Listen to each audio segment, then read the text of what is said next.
ngasi tawdoise akhoi chapter 14 biological diversity mamang akhoi coaching class asu mate khradi horame adu ngasi da ke sum kok gi horaga biological diversity je hapet yengsi biological diversity haiba wahi se karino haiba ma atra gyan ta haji hana mai definition ke khri yengsi. Biological diversity is the variation of life forms, including plants and animals, occurring within a given ecosystem, locality, or on the entire earth. Aikoina diversity haiba amasung variation haiba asi waheni se handa gyanta asi. Diversity haiba di makhal mathel suna living organisms mayam ama le koi khangi plants, animals, or insects, aquatic animals mayam ama lei makhoi singje makhal mathel suna ekhoi gi ecosystem ekhoi gi nature sin makhal suna mokhoi je pik thallaga lei adu dubune khoi diversity ase haibadi akhoi leina living organisms hair gi human beings ka talai te dana ko trees lei insects lei fish lei aquatic animals sing lei terrestrial animals mayam ama lei ko asuma mayam singje pula gani koina diversity hai habadi living organism hai ga makhal am khakna te pula ga makhal mathel mayam ma pulaga diversity semi adu ga mu variation hai ba wahema yauri variation hai ba se keno variation hai ba di different varieties hai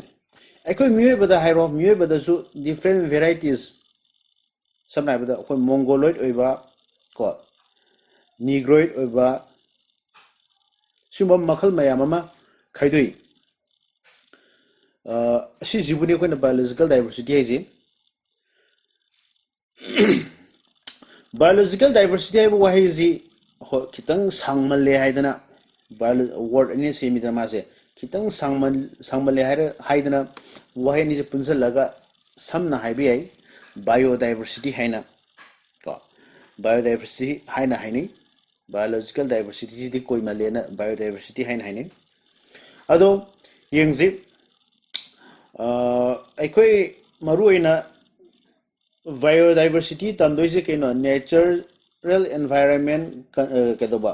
conservation to naba ko suma mayam amagi da mate koi biological diversity tamdoise sida isam samna biological diversity or biodiversity definition je yamline haibi ai variation of life at all levels of biological organization biological organization hai bazi khoi khange living organisms singe biotic oiba organization duni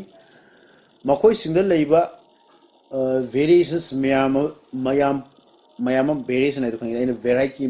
varieties of life forms duni ko at all levels of biological organization hai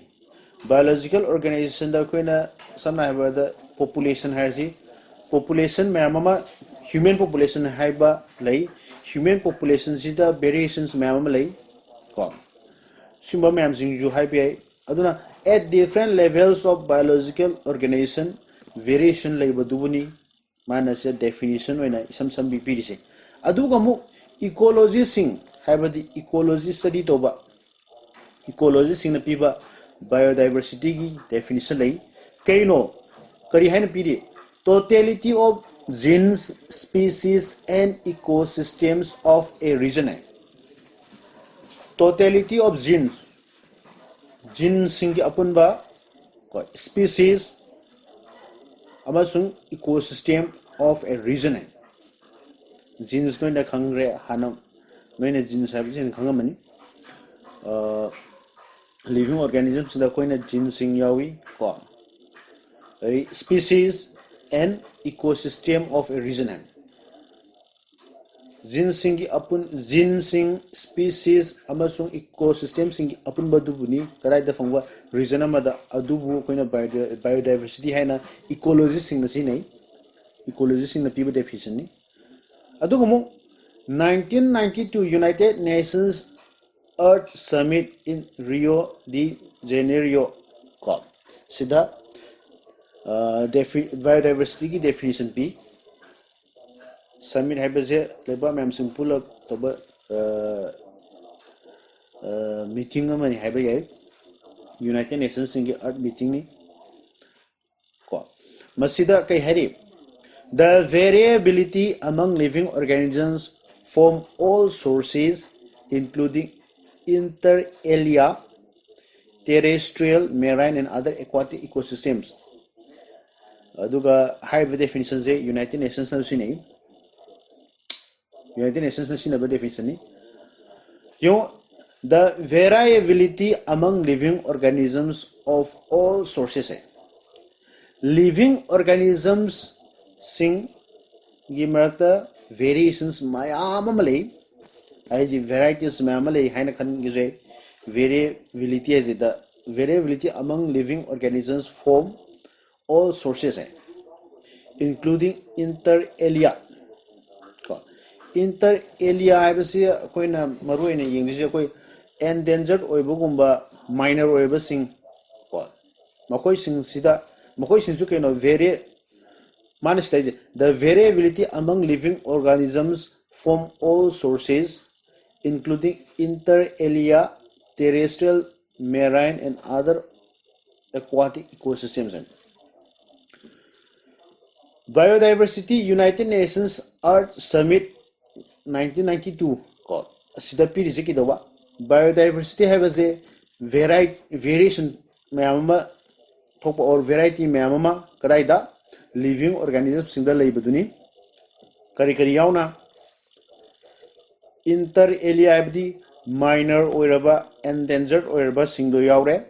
adu tanata terrestrial habitat like kang phalda leiba singi habitat ko marine ko or other aquatic ecosystems marine oiba ecosystem the aquatic ecosystem marine aquatic high fresh water koi salty water marine environment aquatic ecosystems singa leiba makoi singi variations sindusu lab yauraga aikoi biodiversity ko we haina United Nations Earth Summit sina define to bani gantani ko high definition sibuni United Nations na sinariba definition se makhata koda natural heritage hai the term natural heritage is also used to mean the biodiversity though it is less scientific term but more easily understood by the people interested in conservation hai koi heritage hai jing ji koi gi nature na piba koi gi ke haisike koi bu saktai ba poching buni samna ba da Manipur je siroi lili gi hobam ni ko sangai sing phongbamni sangai phongbamni ko sangai sing Manipur da khakta lei siroi lili Manipur da khakta hawi si singsina akhoi bu masak tai ni ko aduna natural heritage haibase keno nature na piba akhoi gi akhoi masak tak na ba mafam mo masak tak na ba nature na piba khudol ni natural heritage haje aduna akhoi Manipuri sing kanano haina ngadi siroi lili hobam ko adai sangai leifam aduduna masak tak tori ba natra aduna moido siroi lili adai sangai hairisi mokoi je ekoi gi nature na bi heritage amani ko gendai ko natural heritage mathang the convention on biological diversity haina malai yengzi convention on biological diversity ko haiba biological diversity convention or isam sambida biodiversity convention haina sunai maze international treaty amani that was adopted in Nairobi je koi Kenya gi capital in Nairobi je on 22nd May 1992 international treaty amani international agreement sign to no amani ko biodiversity convention I was kadaida Nairobi da 1992 22nd May 1992 da magi treaty is the yoriba goals in keke ni ingsi ko conservation of biological diversity ko biological diversity conservation to ba sustainable use of its components ko biodiversity biological diversity दगी और अखोई nature दगी फंगिबा components sustainable use over fair and equitable sharing of benefits arising from genetic resources koi genetic over resources mamadagi fair oina amasung equitable sharing sing high the benefits mamal fangba sing do ado fair and equitable sharing sing tawgani habasin masi humse biological diversity or biodiversity convention kadaida toba Nairobi da toba treaty sigi gi kolni ko matan the basic issues in scientific naming of plants and animals ekoi plants animals ko si khakta sunate living organism ama maming thonba hairagadi maming thonba se kai kai to scientific naming ma to ge hairagadi step 1 first step ta ke do wani ha kanda mabu identification to ba ko identification to ga akoi biological naming ko scientific naming se pangtong to san banate maming pangthon thon banate akoi miwe bada thol liba ming sumaina tomba chawba ko thoningba ming ama hekta thonba ya banate magi maramda mabu masak khangtoga masak khangaga mase kari group no kai category no kari group the singi or kai family the singi kai phylum the singi kai kingdom the singi adu map su loi thido botungda adu mai evolutionary history loi yenga botungda haibadi adu yengi sindo identify to ni mabu kanano identify to ni identification haibase tor botungda magi maming thon doi ne ba aduna first step se ke do ba identification to bani the first step of finding out to which group the unknown organism belongs is known as identification. Unknown organism maze first identify toni kari haina kari group ta haibadi ekoi taxonomic hierarchy haina makha tamgani or linear hierarchy haibdo adugi matung adu do study to gini ko maze kai kingdom no kai class no ko kai order no kai family no adu man sing kai genus no adu man study to matungda ekoi naming to dine adu study to budu bune ekoi na identification hai jigo second sub step ta naming or nomenclature hai ne identification to hai ko any organism unknown organism lere maze identification to hai the second step is giving a name to the newly discovered and identified identification organism is known as naming naming to dini ko naming or nomenclature je agoi ekoi ke doba step 1 da identification to identification to basda magi history khara haibadi magi group kai group ta singdoino ko aduma mem singdo khangani identification to identification to bagadi hek to bo loi bagadi ke do maze maming thongani maming thon ma to koi nomenclature koi go maming thon bai ba se yam ilai ba thabak tinate ko mangon da su maming thon ba rules and regulations kara follow to gani ko nomenclature je to je ke no hai kanda akoi binomial system of nomenclature haina amalai living unknown over living organism singsi maming thon ba identification doraga masi linears na puthokpa maming thonbagi system ni nomenclature to base binomial system of nomenclature kawi si binomial system of nomenclature se kai gidamakta binomial ko ino ha kanda maming thonba matamda ohai ani na maming thongani ko ohai ani na maming thongani linear side do khoi sida ure ko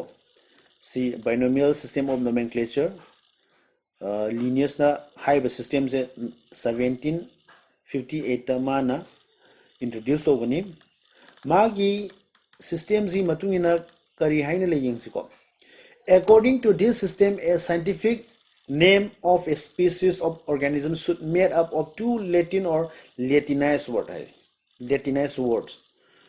scientific naming binomial system or scientific naming ze si to boma tamda organism do maming thonma matamda nomenclature to matamda latinized two latinized words anina maming thongani or two latin words anina maming thongani ahanba word to ahanba mang thangada word to the first word represents the genus to which the organism belongs or generic name hai ha ihan hanba wahi anina two latinized word anina maming thongani ihan hanba gi word to ihan hanbagi word to adubu generic name or genus kawi madudo karino karino magi genus kai genus ta yauri habdo kai genus ki manung sing genus hab je koina isam sam na habdo koi mi maming ko na matam magi sagai gumani ko magi surname gumani aduna magi genus sina first word oigani next second word ta kain oigani specific name species to give meaning specific name aduna meaning oigani specific name je mabu discovered haiba organism to bu discovered to ba meaning oina inaba syawi ko adedi milu gi meaning hai tare locality ade magi color adumba sing dagi meaning lor thon ba syawi species names di assuming the second word is the name of the species of organism or specific name. First word is generic name or genus, and the second name is the specific name. That is the name of the species. Aduga first word na genus name or generic name ko second na specific name ni ko si makhange. Aduga yengsi the genus name should always begin with a capital letter. Ako genus name je matam subta ko capital letter na Hauragi Igadami, capital letter na start Ogadami. The first letter should, while writing genus name, the first letter should be a capital letter. While the specific name should never begin with a capital letter. You know, specific names the second super word to Nikoin Haze. Second super word to the Matam Supada capital letter na Amat Ide, Madi small letter na Gata Ego. Karigumba idoise loinaba Latin words and Latinized word niko. When printed, two words are to be italicized.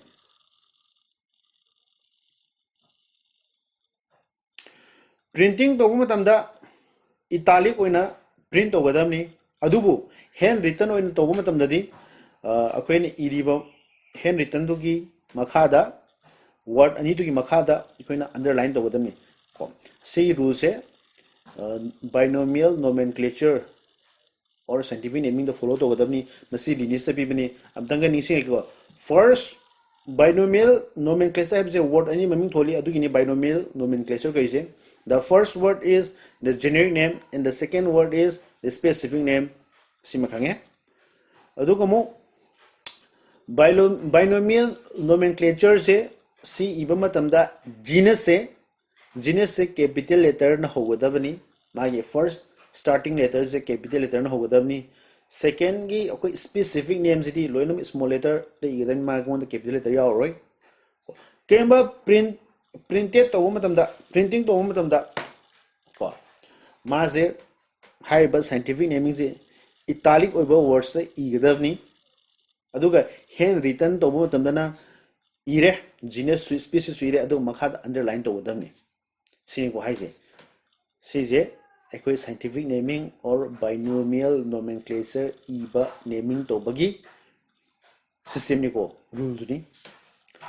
mathang da hierarchy of classification have lay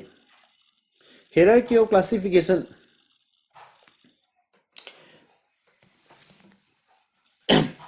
hierarchy of classification haiba siju lineage na puthopa hierarchy ni ko aikoi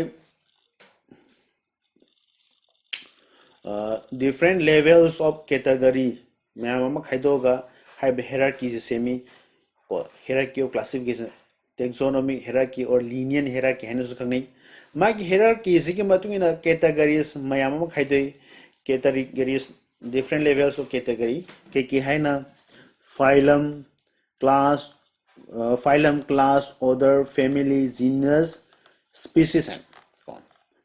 अदुना first for highest category दा लेजे कई no high high रगा दिए कोई phylum कोई को phylum से phylum है बस ना कोई animal kingdom दा सिना बवाई नहीं अदुगा कोई plant kingdom गुम्बदा ना कोई division कोई phylum की होता को अदुना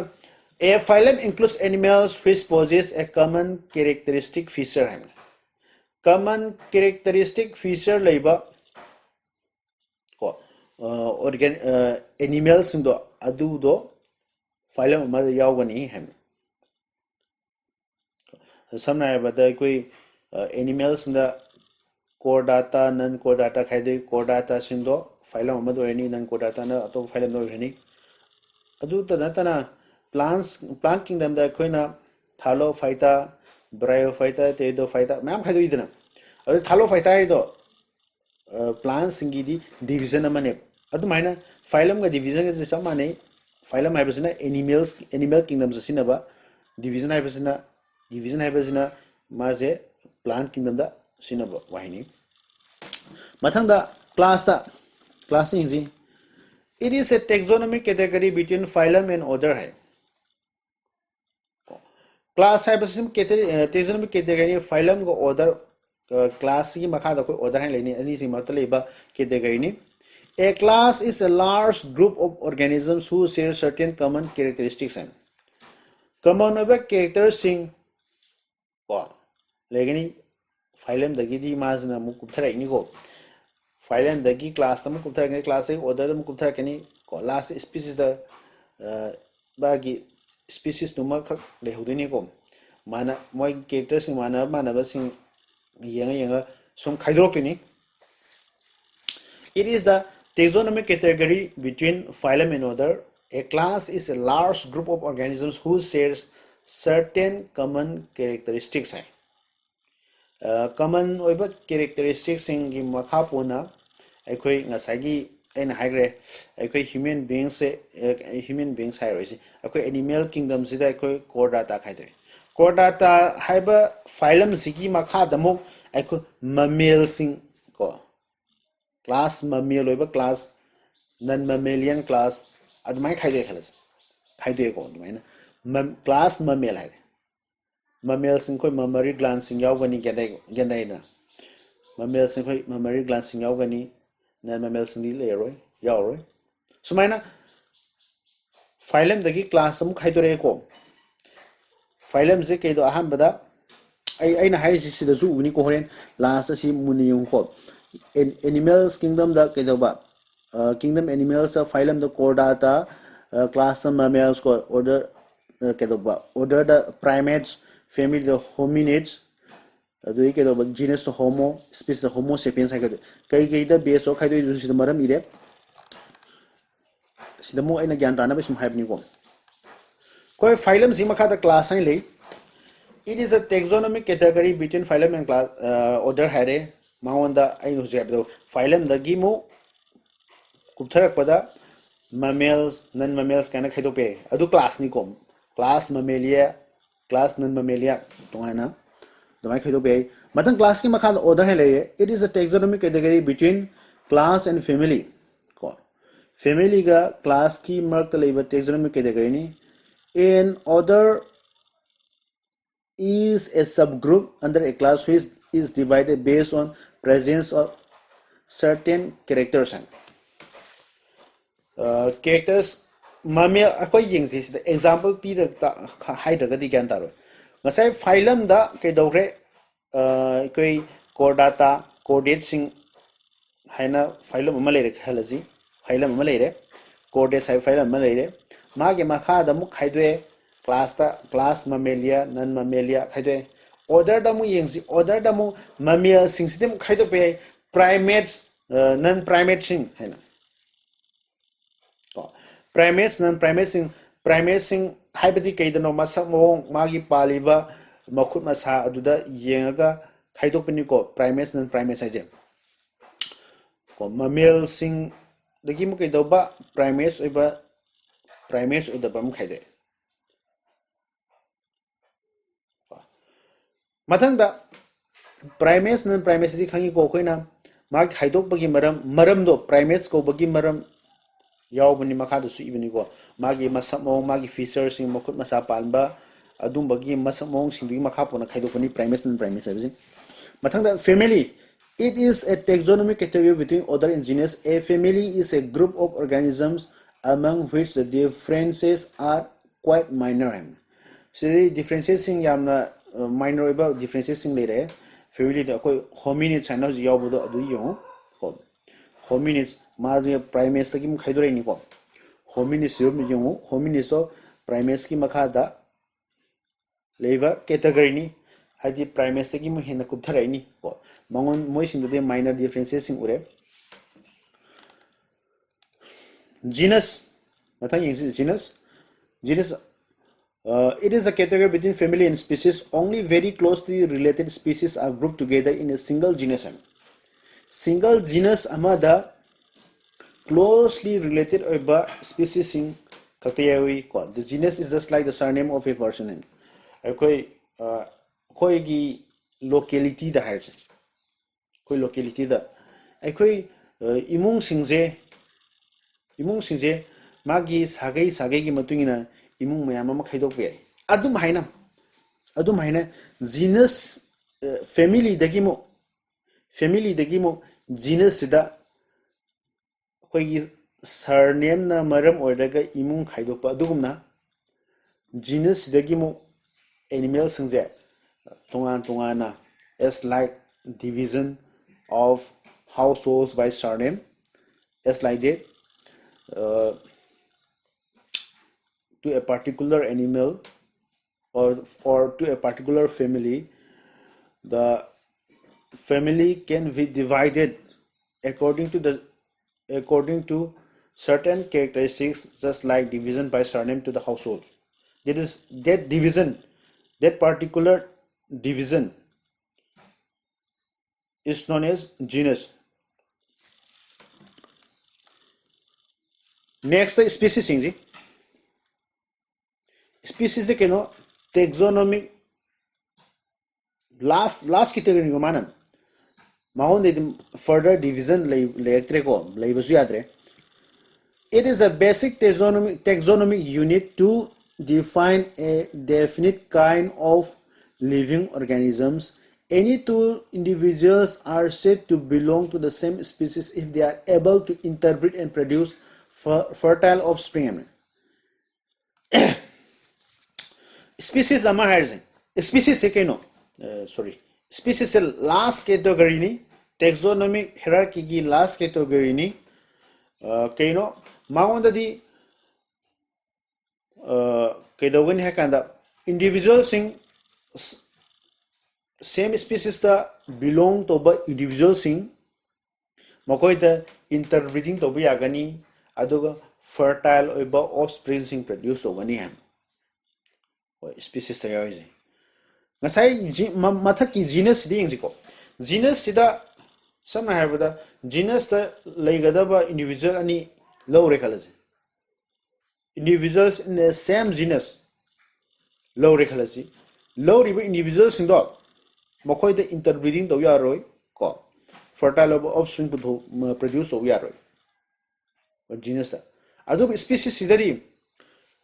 those individuals which are belonging to the same species, they are able to interbreed and produce fertile offsprings. So mainly taxonomic hierarchy singje mamutani khangko example oina koi human beings human gi koi taxonomic hierarchy do sida leidem ko sida as anoi munna kupni yengo sumai leide maram sing animals ko ma kingdom animalia ni phylum the chordates ko class the mammals order the primates family hominids ko genus to homo species the homo sapiens si yengo sida zuma udi ko organisms able to move on their own ko kingdom animalia ko bagi mara phylum the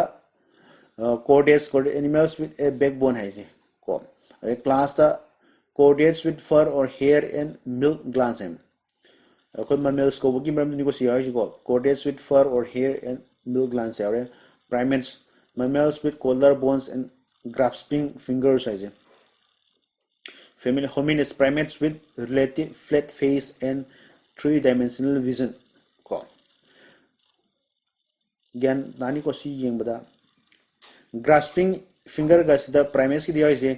akhoi miye bada pali ba akhoi ape sing monkey sing da pali ba akhoi finger sing ni ko grasping finger ai je simbai finger mo jini